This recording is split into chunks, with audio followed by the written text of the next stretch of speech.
Welcome everyone. I thought I'd do a quick Q&A. I put up a poll on my Instagram where you can ask me questions. And I got a few SMA, a few business, personal questions I thought I'd go over. I thought it'd be cool to share with you. Maybe you can get some valuable insights out of it. But let's get straight into it. So the first question is, did you ever think you were going to fail and how did you overcome this? Now, I'm not going to lie to you. I thought for the first 6 months, I probably thought I was going to fail every single day. I was looking for sort of cop outs, maybe get a job, maybe do this, maybe do that. Because you're always going to be a pessimist, right? It's a known fact if you look into it. We're born to be pessimists to keep us alive. Okay, so you're always gonna think you're gonna fail. You think, oh wait, if I don't, I need to actually focus on getting a job because it will help the scale, etc. Because it will help me survive. This may not work. I may not actually come out of this good money. I may have just wasted my time. So every day you think you're failing. Okay, even to a point of now that you think you're failing not doing as well as you should have. You're not where you think you should be. So my advice to overcome this is like, do you want this? Like if you want it really that bad, if you're like, okay, there is no other option. I dropped out of college when I was making absolutely zero. It was like, I would rather not be here, and it sounds very deep, and I think this is like on like a very like personal note. I would rather not be here than work than a job would be the same. I don't know if that's just like a characteristic trait within people. It sounds like very extreme, but when I say it to people, I'm like, well, that's a bit extreme. I'm being dead serious. Like it's one of them where like I'm being totally serious, and I couldn't be more. But I couldn't be more set on that. If this all failed, I'd try again, and if it didn't work, then what else? There's nothing for me to do else.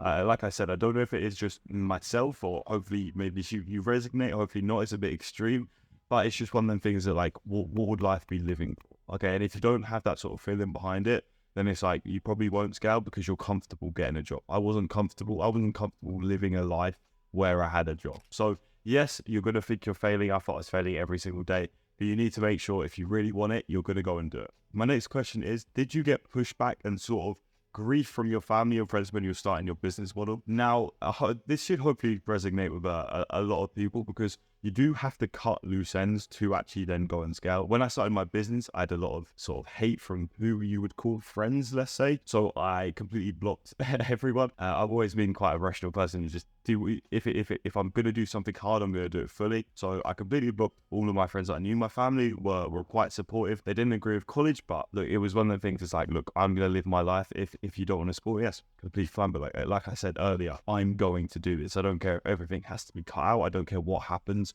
This is what I'm going to be doing. Okay. And I think they found it acceptable and sort of agreed with me as like, look, he's working 12-hour days, he's doing really well. And I think the only way to like prove to your family, prove to your friends of like, oh, this is going to work for him is actually going to do it. I know a lot of people are like, oh, how do I convince my parents I do it? Show them 5-10K a month.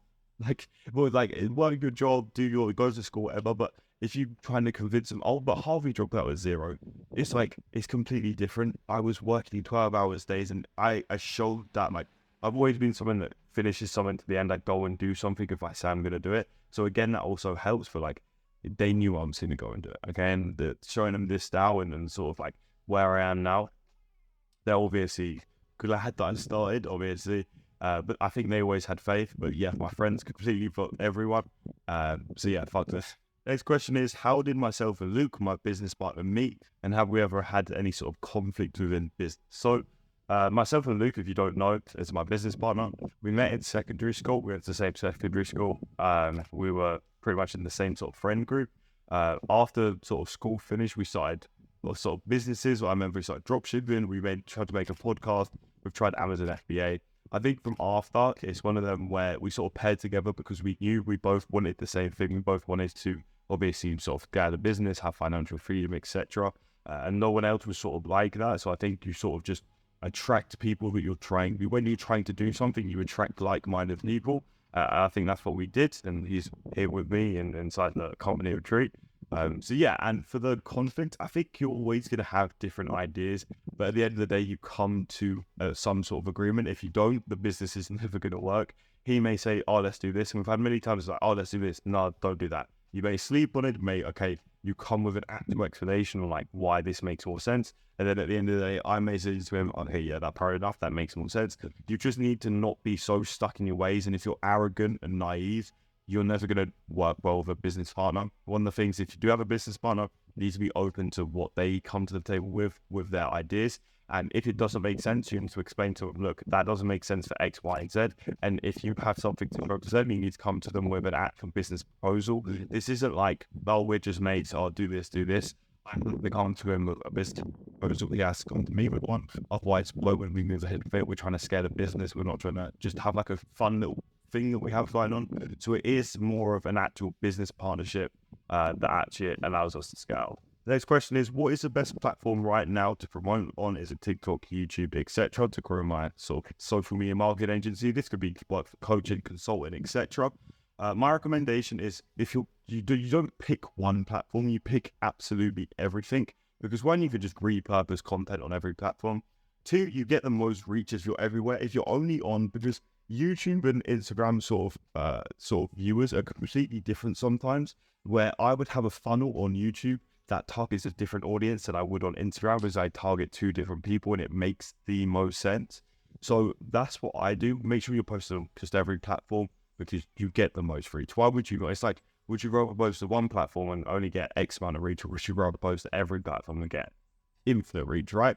So making sure there is no best. If there was the best, right, Instagram and YouTube, always going to be the best. There's no sort of competition with that. But then from there, it's probably like Facebook, etc. But we've still had inbound leads from Facebook. We've still outreach from Facebook, etc. So Facebook, LinkedIn, all of them, they're going to still work. Okay, so making sure you're on every single platform is key. Next question is, what would you tell yourself if you were starting your agency again? Now, if I tell myself something again, because it's kind of hard, I'd probably give him more advice, because most people would be like, oh, just keep going, it's going to be fine. I knew it was going to be fine, right? I knew that I was going to get somewhere with it. If you put 12-hour days into something, you're going to get somewhere, right? If I was to put 12 hours there, piano, I'd become a very good piano player. I'd probably make a living out of it, right? If you do the maths, you're going to make it. If you're a bit like, oh, I might not make it, you're not working hard enough, because no way mathematically it doesn't add up. If you're doing 12-hour days working hard every single day. So if you think you're not working hard enough, I'd probably tell myself to invest it all straight away. What I think we had a problem to start with was holding on to money. Once you understand that money is nothing, money is from the sky, and anyone can make money, anyone can spend money. It's just sort of a transfer of energy. It's just paper, right? It could be absolutely anything. Money is just money. So once you understand that, and we just spend now, because it increases what we do. Okay, if I can spend on a new software, that exponentially grows my business. Back then, I maybe wouldn't have done it, because I'm like, oh, I don't know if I'm going to make $2,000 for the next month. Now it's like, okay, I'm going to make that money, even if everyone left my agency, I completely restarted, everything was closed out, I would still be able to then next month make $2,000, and I'd be able to pay off the expenses. I'd be able to pay off the team. Everyone that I pay for would be done. I mean, we pay like editors, thumbnail editors and all that more money now, because why would you not just give more money if it's going to make money? Okay, so making sure you're not holding on to it and being scared with the money is definitely key, and one probably tell myself if I was to start. Now, last question is, how do I get started with SMA? Now, how would I get started? I mean, just start, right? I mean, you're going to get stuck at a lot of things. What people do is they're like, okay, let me watch a bunch of videos before I start. Well, when you start, get a logo, get a design, whatever, get your agency name, get that out of the way, and start figuring out, hey, what's an offer, what's a niche, how do you market, how do you sell? And from there, start building along with what you're learning. Don't directly copy. Again, that's one thing I've probably done myself. Do not copy. Make sure that you're innovating and you're really thinking about what you're doing, because even if you're going to get to a point at the very start, you're going to maybe get to 2K a month and you won't be able to scale past, because you don't really have the capacity, you don't have the ideas, you don't have the knowledge, but you're still going to be on a comfortable level no matter what you do. If I sold like basic Facebook ads again, I could probably scale to about 2K a month and keep my agency alive. So making sure that you are just starting. We do have a completely free course down below, which I would recommend you watch it, because very useful to watch. It's got offers and niches, absolutely everything sort of explained. Again, my channel is a great place to look. Sort of biased, but there's how to start social media marketing agencies, how to outreach, how to do everything is on the internet, and then you can sort of take that knowledge in and start to scale yourself. Maybe get to 2K per month. Maybe then you could pay for a mentor. Mentor could take you to 15, 20, pay for more mentors, etc., pay for programs, etc., which would scale you further. But I think at the start, with the free content that you get, you could easily get your agency anywhere from $0 to about $5,000 to $10,000 per month.